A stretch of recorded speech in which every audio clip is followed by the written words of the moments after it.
describe the level of anger that exists? What was the word? Rechera. Rechera. Be careful with that word, because in some Caribbean countries it has connotations that will get people embarrassed. Is that the root word reject, basically, or? No, anger. Sounds like Okay. wretched. Wretched or Wretched. No, it's anger. Okay. Well, it's, you know, it's kind of a truism about that you know, based in a lot of basis in fact about the passionate nature of the people of the Caribbean, and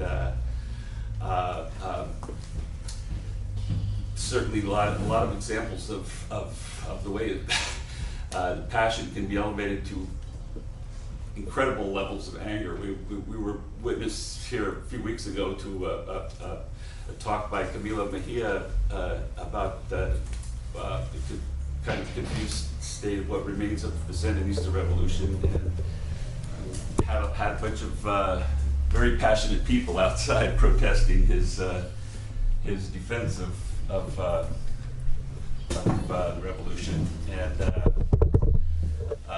most of them claim to be former Sandinistas, you know, and therefore giving them some kind of authority to strike out against Ortega. But I just thought back to my days as a volunteer in Nicaragua Information Center 30-some years ago, and hearing from people with connections, very strong connections on the ground in Nicaragua about the counter-revolution in the east coast of Nicaragua, and how the Contras, basically bodies of Contras killed in action were found with their pockets stuffed full of, understandably, $100 bills and bags of cocaine. And it started me thinking, you know, when we had another presentation by what's his name, an American veteran of Sandinista Revolution, who's yeah, a local guy who's was also very involved in that revolution. It started me thinking how the forces of reaction can turn off and on, anger on and off, by supplying this white powder, which is the world's most incredibly addictive and potent drug. Perhaps, I don't think I'm overstating it. Well, it's not a question really, it's just sort of a comment about the possibility that the anger levels are manipulated by use of cocaine, and you know, I mean, it's a very complex subject. You know, we used to in the days of the Sandinista Revolution, we saw some attempts to portray some Sandinista Air Force general as being involved in I think I'm sorry, I'm going to get wrapped up real quick. Basically, starting to try to label Nicaragua as a narco state, and falling short of that, you know, and it's just ironic, you know, that the people who are calling the kettle black are. Well, you've been in Venezuela also, because Diosdado Cabello, who's the right-hand man of Maduro, who comes from the military, he gets accused of being the head of this cartel del Sol. And I keep on saying that even though I can't prove anything in that respect, just common sense tells you that can't be the case. Because where do you have the kingpin, the head of a cartel? I mean, Guzman in Mexico, El Chapo, famous El Chapo. You know, these guys are underground. You can't have somebody who's manipulating, you know, something like the drug trade, money laundering, above ground. These guys, by nature, are hiding someplace. And Diosdado Cabello is a political figure. He's on TV every day. So, common sense tells you that there's no logic behind that. But I just wanted to say, with regard to what you said about the former Sandinistas. You have something very similar today with a group called the Originarios. It's a term that I think is recent in Venezuela. This plague on both your houses. These people say that that they supported Chavez and they don't support Maduro. So they're original. Originario comes from the word original. So they originally were Chavista, or they were with Chavez. Now they're not with Maduro. And just in the last couple of days, one of those people, who was an important Chavista, he was the governor of the greater Caracas area, Juan Barreto, was went to Washington to meet with Luis Almagro, of the head of the Secretary General of the OAS, who's calling for a military option in Venezuela. I mean, this guy's outrageous. He is outrageous.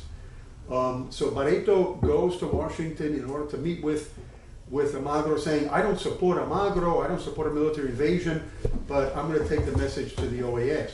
Well, that is an example of, Terry and I were talking about this in the car, that you don't have in Venezuela a space on the central leftist part of the political spectrum. People who are progressive, moderately progressive, and are opposing Maduro. That's not the case. There's a polarization in Venezuela, and it's the right against the left, even though the right is divided. But you don't have people occupying that space in which you can say, well, I'm with these guys. They don't like Maduro, but they're progressive. You don't see that. The people who are going over to the other side are not assuming progressive positions. And just one last thing with regard to what you stated. There's this term, critical Chavistas. These are people who are saying they're pro-Chavez, but they're anti-Maduro. Critical Chavistas. And I wrote on a blog of mine that I'm a critical Chavista. I am. I criticize things about Maduro. So I made this passing reference to being a critical Chavista. I got three phone calls from BBC. I'm not exaggerating. 3 from radio stations. I didn't even know that BBC had radio stations, but they wanted to interview me. And the 3rd phone call, I realized what was going on. They started talking about critical Chavistas, like Ava Gollinger, and they said, do you define yourself as a critical Chavista? I said, yes, I have my criticisms. But they realized that I'm not fitting in their definition of critical Chavista. I'm not anti-Maduro. But they call me because they're cultivating these people who are breaking with Chavismo. And the same thing with what you mentioned about the Sandinistas who say, I'm Sandinista, but I'm anti-Ortega. Okay, thank you. Richard? Well, I appreciated your talk, and I don't have much to say, but I'm noticing that in every of these right-wing counter-revolutions now, there's an element of this humanitarian, anti-repression, anti-leftism that people in this country take on, some people take on face value, that it's actually genuine, but it's actually manufactured by the CIA and these foundations and I mean, it's, like in Syria, you have these communes and self-governing areas in there, and almost cooperatives, communist things, and I wonder if that you see that. Obviously, you are seeing it in Venezuela, but I just want to point out to the fact that it rings a bell with some people in this country. Yeah. Well, in the case of Syria, the whole movement in Syria dates back to 2011, the Arab Spring movement. Yeah. And then whatever justification there was for that in 2011, shortly after that, the powers of the region in the United States got involved to try to overthrow Assad, Saudi Arabia, and all the these governments that are anything in the world but democratic, and the terrorists, and there was real cooperation between the two. I mean, there's no question about it. they were justifying, working with the terrorists. They were with the Al Qaeda terrorists against ISIS and all that. And so the idealists of 2011 really were shunted aside. I think that within a year or two, they weren't important actors. There was no way that they were going to overthrow themselves, that they themselves would overthrow Assad. And I know, in talking about playing on both your houses, Amy Goodman, who I listen to her Democracy Now.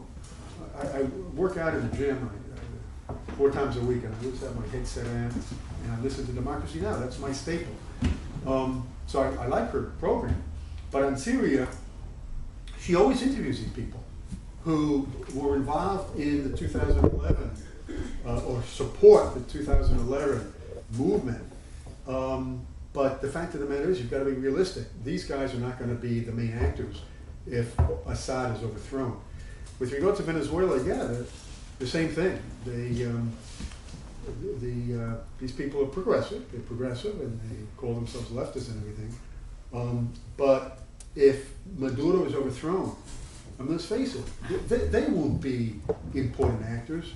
And Falcon, who was the candidate against Maduro, will not, even if he was to be the leader that wins the election, even if he was to have won the elections, it's the radical right that'll take over. And we know what they stand for. Can I just say something about the humanitarian aid?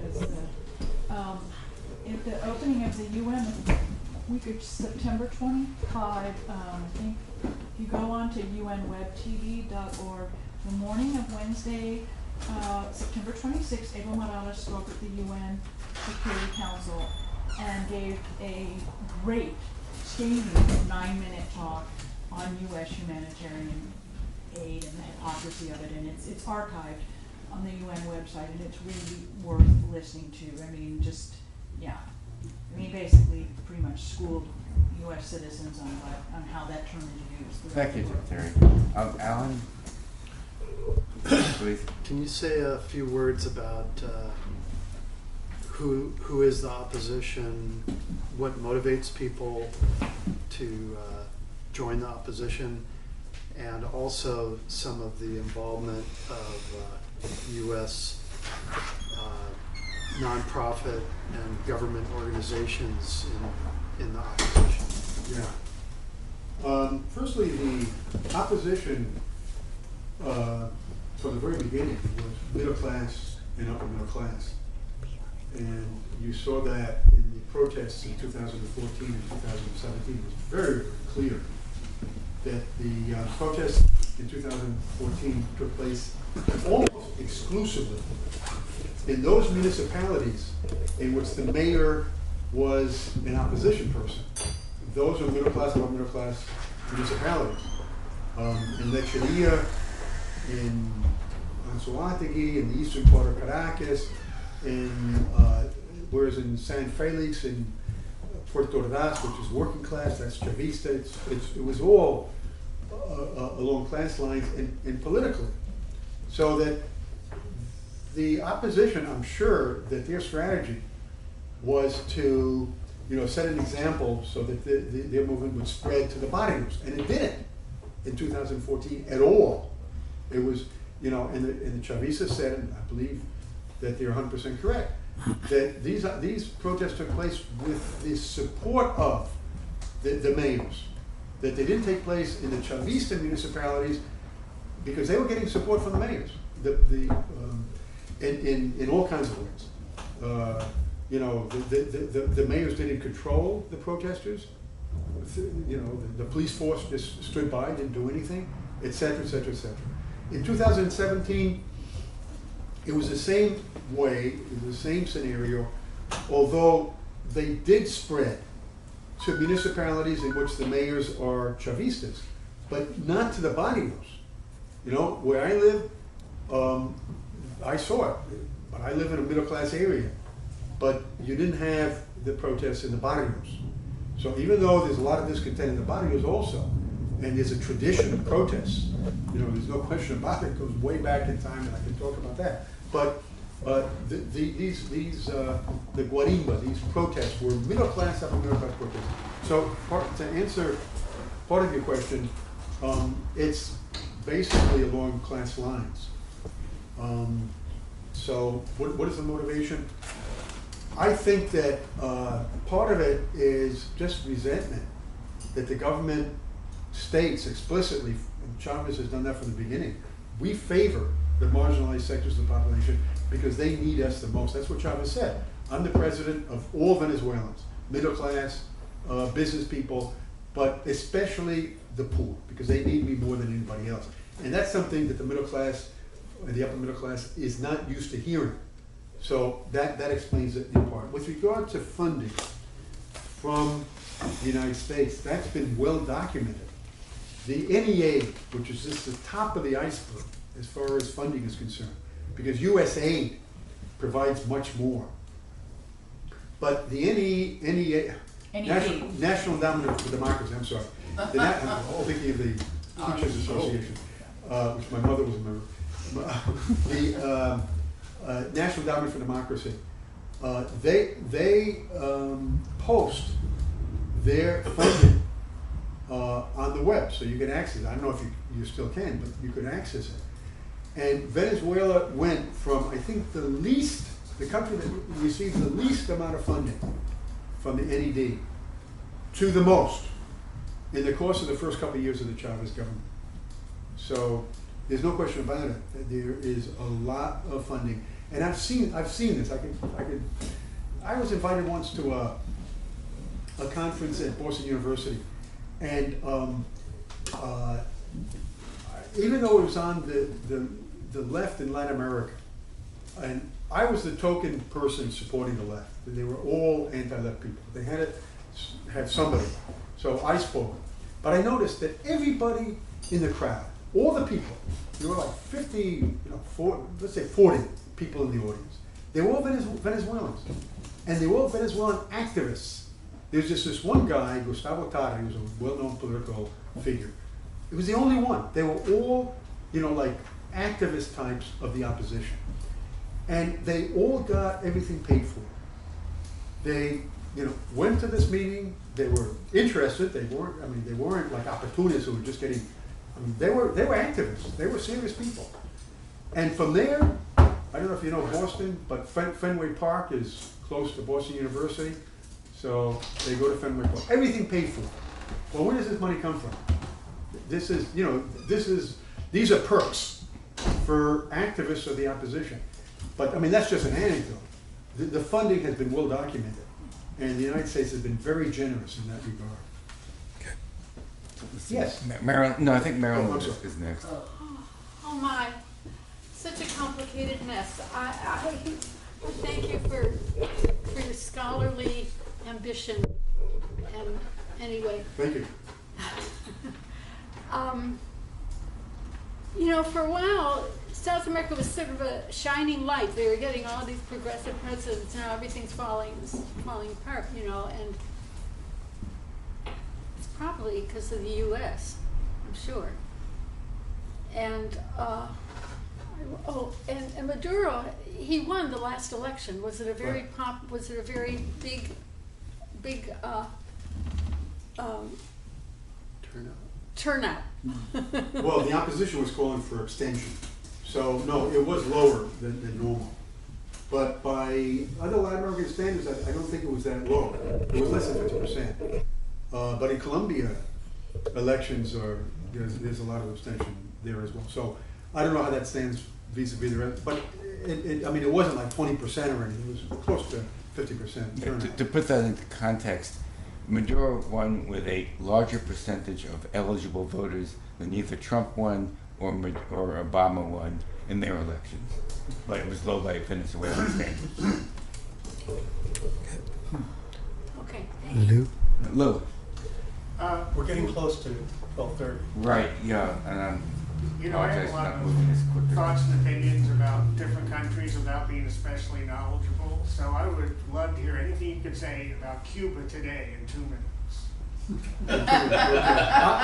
I'm glad you said 2 minutes because I'm not an expert on Cuba, but just that the feeling that I have, the impression that I have is that Cuba, firstly, Fidel stated before he died, we can't blame it all on the embargo. We've made mistakes, and we have to analyze those mistakes in order not to repeat. And what Cuba is trying to do is to look at, just to give you a general sense of where I'm coming from.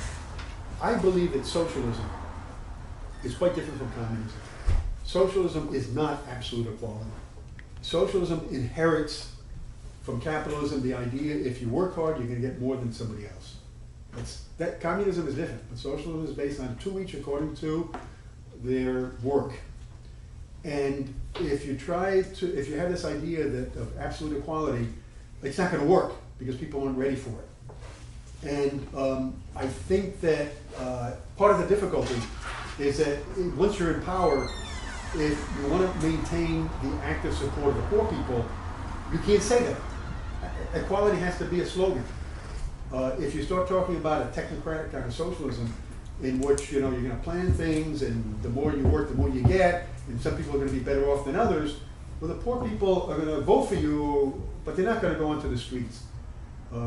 So that if Chavez had talked about two each according to their work, I mean, Chavez said socialism is two each according to their need. He was wrong. Socialism is not that according to Marx. Socialism is two each according to their work. Communism is two each according to their need. If he had said that, he might not have gotten the active support from the people when he was overthrown in 2002. So that I think that Cuba is coming around to that. And, but they're trying, and they're very conscious of the China example. They don't want billionaires in Cuba. And there's a debate, there was a debate leading up on the basis of